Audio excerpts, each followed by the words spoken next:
उत्तर प्रदेश के जौनपुर निवासी अतुल सुभाष की आत्महत्या कानूनी मुद्दा बन गई है। इस मामले पर देश भर में महिला पुरुष के प्रति कानून और न्याय को लेकर चर्चा हो रही है।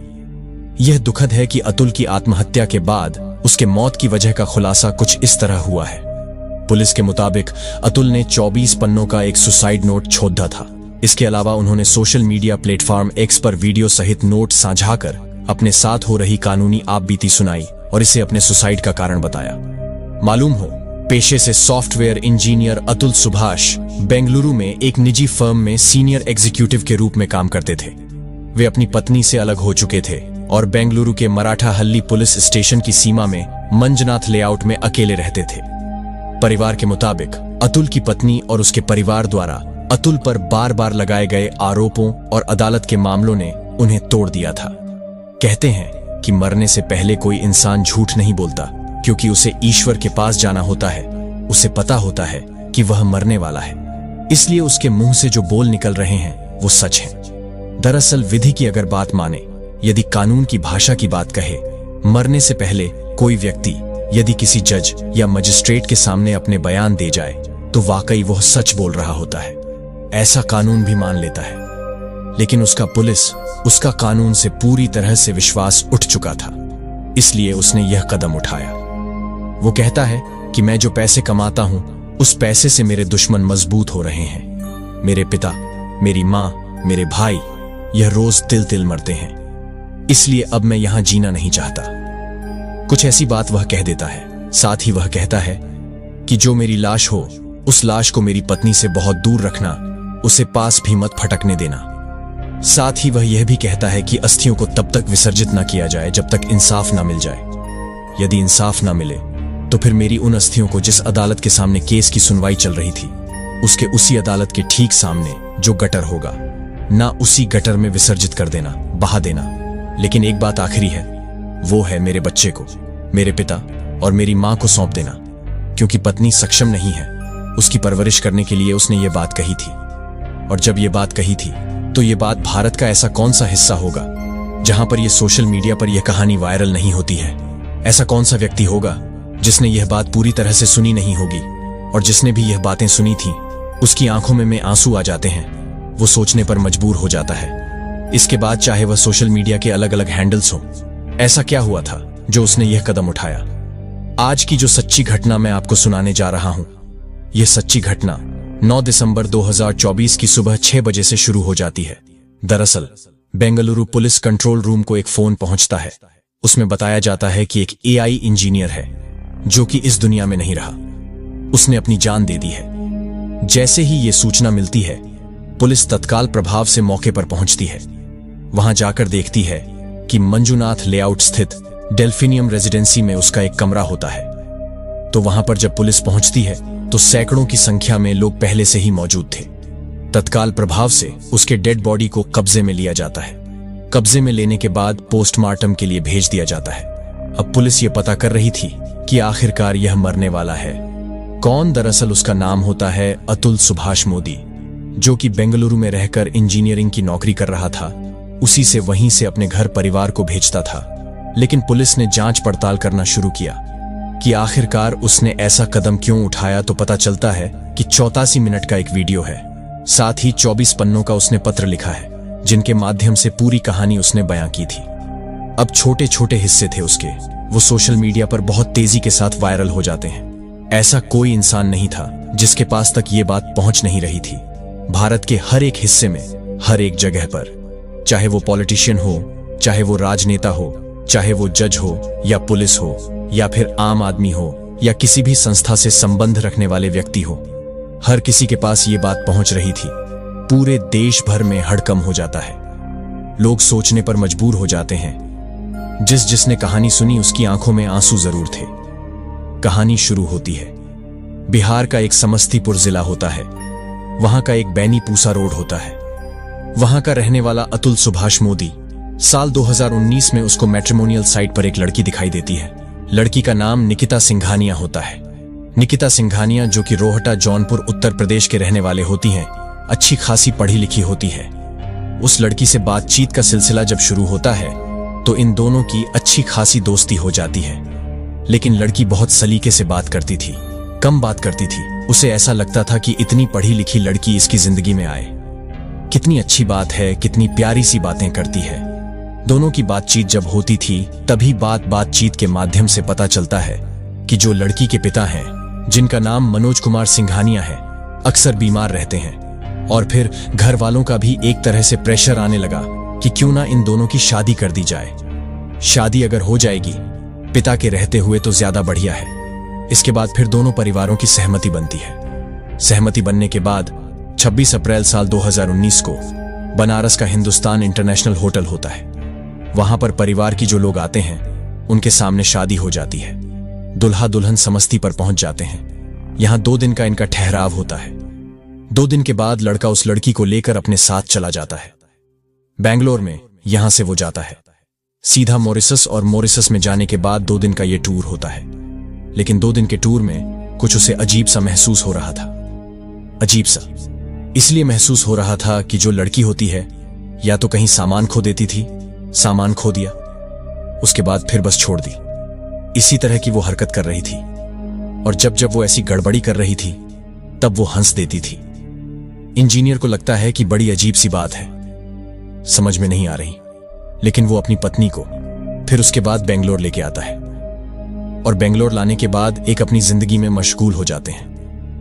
उसे लगता है कि पत्नी पढ़ी लिखी है तो उसे मौका मिलना चाहिए, अच्छी नौकरी का। इसके लिए वो उसकी तैयारी कराता है। जब तैयारी होती है फिर वह कहीं ना कहीं उसे नौकरी के लिए अवसर मिल जाते हैं। इसी बीच में खबर आती है 17 अगस्त 2019 को उसके पापा बीमार तो चल ही रहे थे, उनकी मौत हो जाती है। और पापा की मौत के बाद यह सब वहां जाते ही हैं। इस लड़के के पापा भी 2 दिन के लिए वहां पर पहुंच जाते हैं। वक्त थोड़ा आगे बढ़ रहा था। उसके बाद ये वापस आते हैं और जो लड़का है अतुल, वह अपनी पत्नी निकिता को उसके ऑफिस छोड़ता था 13 किमी तक बाइक चलाकर। उसके बाद वहां से अपने ऑफिस जाया करता था। रोज का यही सिलसिला चल रहा है। लगभग 50 किमी से ज्यादा का ये सफर था जो लगातार सफर वह करता था। लेकिन इसी बीच में उसकी पत्नी प्रेग्नेंट हो जाती है। पत्नी जैसे ही प्रेग्नेंट हो जाती है, बताया जाता है कि इसी बीच में उसकी पत्नी की नौकरी चली जाती है। पर इधर पत्नी की नौकरी चली जाती है। डॉक्टर के पास दिखाया जा रहा था तो डॉक्टर कहते हैं कि इनसे थोड़ा सा काम कराइए, क्योंकि काम कराना जरूरी है, शरीर का मूवमेंट बहुत जरूरी है। लेकिन इसी बीच में मां को बुला लिया जाता है ख्याल रखने के लिए। 1 BHK का इनका फ्लैट होता है। वहां बहुत ज्यादा स्पेस भी नहीं होता, लेकिन फिर भी मां साथ में रहती है। इसी बीच में एक नौकरानी आती है जो घर में खाना बनाने के लिए, एक नौकरानी आती है जो साफ सफाई वगैरह करने के लिए आती है। जिंदगी बेहतरीन चल रही है। इसी बीच में बच्चा भी पैदा हो जाता है। इसी बीच में परिवार के लोगों की एंट्री भी हो जाती है, लेकिन जगह घर में कम थी, इसलिए परिवार के लोगों को एक होटल में ठहरा दिया जाता है। यहीं से स्थिति इतनी बिगड़ने शुरू हो जाती है कि लड़की के परिवार वालों को लगता है कि हम लोगों के लिए इतनी भी जगह नहीं है कि हम लोगों को दूर रखा गया, होटल में रखा गया, इससे अच्छा तो हमारा घर है, इस तरह की बातें। लेकिन इसी बीच में जब संबंध बहुत ज्यादा अच्छे चल रहे थे तो संबंध अच्छे होने के दौरान बताया जाता है कि लगभग 19 लाख की रकम वह लड़की अपने परिवार वालों को, यानी कि अपनी मां को, अपने भाई को दिलवा चुकी थी। अब जैसे ये पैसे जा चुके थे तो इसी बीच में कभी ना कभी किसी ना किसी बात को लेकर तकरार होना शुरू हो जाता है। जब नौकरी चली जाती है तो मां और बेटी की बहुत सारी बातें होती थी, छोटी छोटी बातें। उधर वो बैठ के सीरियल देख रही हैं, तो सीरियल देखने के बाद कहीं ना कहीं बेटी और मां के जब आपस में कम्युनिकेशन चल रहा है तो पति से कम्युनिकेशन थोड़ा कम होने लगता है। किसी ना किसी बात पर विवाद, किसी ना किसी बात पर झगड़े, कभी सास को लेकर तो कभी खुद को लेकर। जब इस तरह के विवाद चल रहे थे तो हालत कुछ ऐसी पैदा हो जाती है। साल 2021 में वो वहां से चली जाती है। हालांकि उसको एक बेटा भी हो जाता है। जो प्रेग्नेंट तो ही गई थी, जो बेटा हो जाता है तो उसकी जिंदगी ठीक होनी चाहिए थी, लेकिन अपने बेटे पर ध्यान नहीं दे रही थी। इस बीच में यह भी बात सामने आती है कि जो लड़के की मां है वो पूरी वेजिटेरियन है और जो लड़के की पत्नी है वो नॉन वेजिटेरियन है। पत्नी घर में कुछ ऐसी चीजें खाती थी जिससे मां को ऐतराज होता था। यही लड़ाई की छोटी मोटी वजह बन जाती है और यही बन जाती है वजह यहां से अलग होने की। वो यहां से सीधा अलग जाती है और अलग जाने के बाद 24 अप्रैल 2022 को वो जौनपुर की सदर कोतवाली में जाती है, निकिता सिंघानिया, और जाने के बाद मुकदमा अपराध संख्या 115/2022, आईपीसी की धारा 468A, 323, 504, 506, साथ ही दहेज प्रतिषेध अधिनियम की धारा 3 और धारा 4 के तहत मुकदमा दर्ज कर लिया जाता है। ये पहला मुकदमा था जो उस लड़के और उसके अतुल के साथ ही उसके पिता के, उसकी माँ के, उसके भाई के खिलाफ मुकदमा दर्ज होता है। और उसके बाद तो मुकदमों की ऐसी झड़ी लग जाती है कि चाहे वो हत्या, मतलब कि मैंने ये बताया कि पीछे उसके पिता बीमार रहते थे और बीमार रहने के दौरान उनकी मौत हो जाती है, तो इस लड़की ने यह आरोप लगाया कि मेरे पिता की जो मौत होती है वह मेरे पति के उत्पीड़न की वजह से होती है, इसीलिए उनकी जान चली गई। यहां भी मुकदमा हो जाता है। साथ ही हत्या का प्रयास यानी कि लड़की के साथ मारपीट भी होती है। पैसे के लिए उत्पीड़न कि लगातार दहेज के लिए इतना दबाव बनाया जाता है, नहीं तो फिर मारपीट होती थी। साथ ही लड़की के साथ अप्राकृतिक यौन संबंध भी बनाने की कोशिश की जाती थी। ऐसी घरेलू हिंसा दहेज जब इस तरह की 9 FIR दर्ज कर ली जाती हैं, तब वो लड़का बेंगलुरु से जौनपुर का सफर करना शुरू कर देता है। 1827 किमी का यह सफर होता है। अब जब ये दोनों पति पत्नी के बीच में विवाद, फिर FIR, उसके बाद FIR पर FIR, 9 FIR जब हो जाती हैं, 1827 किमी का सफर तय करके वो जौनपुर पहुंचता था ताकि अदालत में जो केस की सुनवाई चल रही थी बात कर सके। लेकिन पता चला कि जज साहब छुट्टी पर हैं। पता चला कि लड़की नहीं आई है। पता चला कि किसी बात पर हड़ताल हो गई है। इसी तरह से लगातार वो चक्कर पर चक्कर काटना शुरू कर देता है। पहला मुकदमा होता है और 2024 तक कुल मिलाकर 9 FIR दर्ज हो जाती हैं। अब हर दिन उसे किसी ना किसी परेशानी से, किसी ना किसी दिक्कत से जूझना पड़ रहा था। तो एक दिन कुछ ऐसा होता है कि पत्नी होती है, जज साहिबा होती हैं, जो फैमिली कोर्ट की जज होती हैं, और इसी बीच में वो कहता है कि मैडम, आप जानते नहीं कि NCRB की जो रिपोर्ट कहती है कि झूठे मुकदमे लिखवाने पर जो पति होते हैं बड़ी संख्या में वो अपनी जान दे देते हैं। तो पत्नी कह देती है, तो फिर तुम पीछे क्यों हो, तुम क्यों नहीं दे देते हो। जब इस तरह की बात थी तो जज साहिबा जब ये बात सुन रही थी तो उसके बाद वो हंस देती हैं, बजाय वो ये समझाने कि तुम इस तरह की बातें क्यों कर रही हो। जज साहिबा हंस देती हैं। इसी बीच में वह परेशान तो रहने लगता ही है, क्योंकि बार बार उसके चक्कर लग रहे थे। वो कोर्ट से सेटलमेंट कराना चाहता था कि किसी भी तरकीब से सेटलमेंट हो जाए, बात खत्म हो जाए, और ये झगड़े जो बन रहे हैं वो झगड़े हो जाने, दूर हो जाने चाहिए, ऐसा आरोप लगता है। मीडिया में भी ये सब चीजें वायरल हो रही थी। जज साहिबा ने डिमांड की, शायद 5 लाख की मांग उस पेश की थी, लेकिन बात नहीं बन पाई। अब सीधे सीधे जज से बातचीत जब होती है तो जज साहब पता चलता है कि 5 लाख की डिमांड कर बैठती हैं। वो कहां से लाए इतना पैसा? पहले लगभग 19 लाख से ज्यादा तो अपने ससुराल वालों को दे ही चुका था।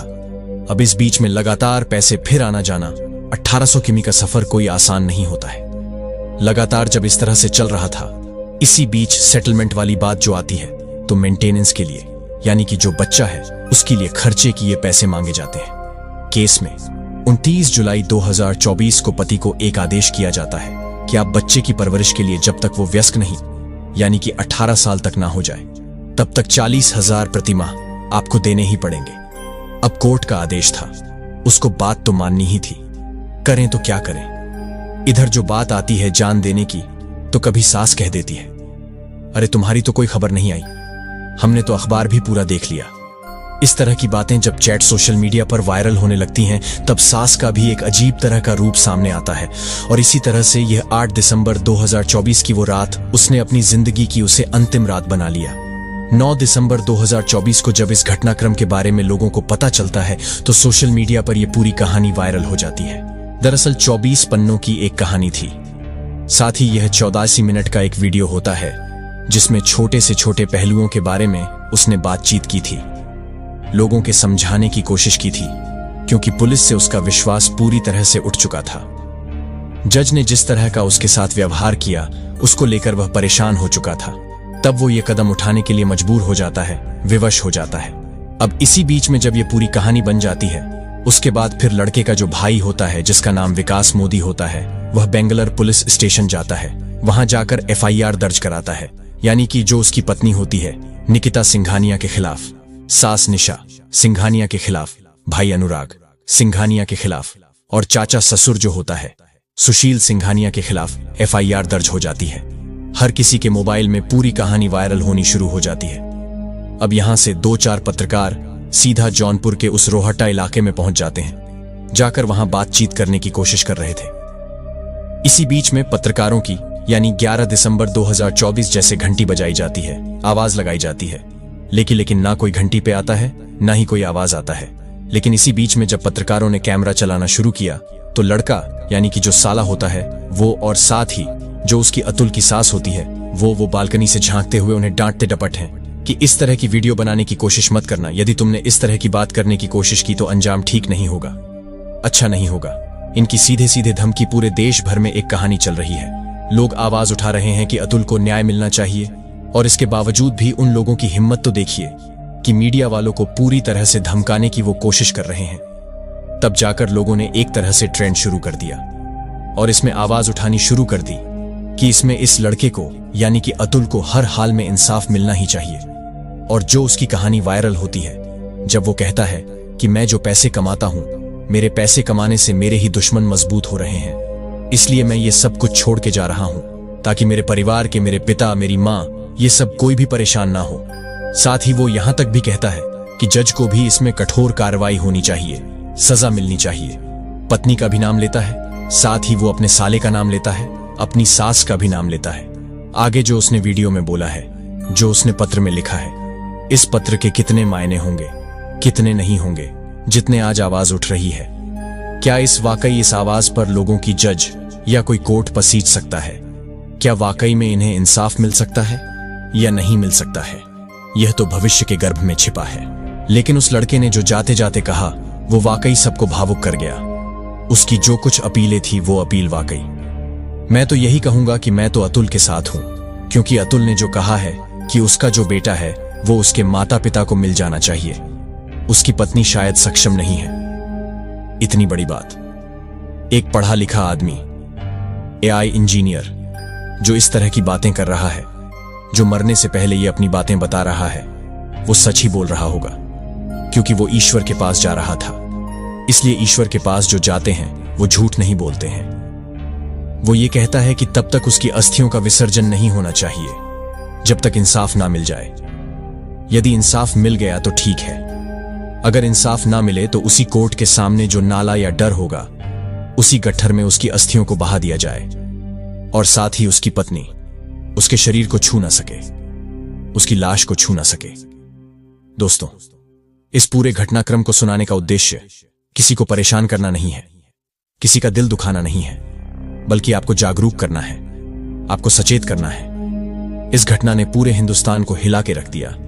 साथ ही कई तरह के मैसेज भी देके गई हैं। जब कोई इस तरह की घटना होती है तो पुलिस प्रशासन की जिम्मेदारी बनती है कि एक एक चीज को बारीकी से परखे, दोनों पक्षों को बिठाकर जानने की कोशिश करें, कौन सच बोल रहा है कौन झूठ बोल रहा है, क्योंकि वो उसके टूटने का सिर्फ एक भी यह भी कारण हो सकता है।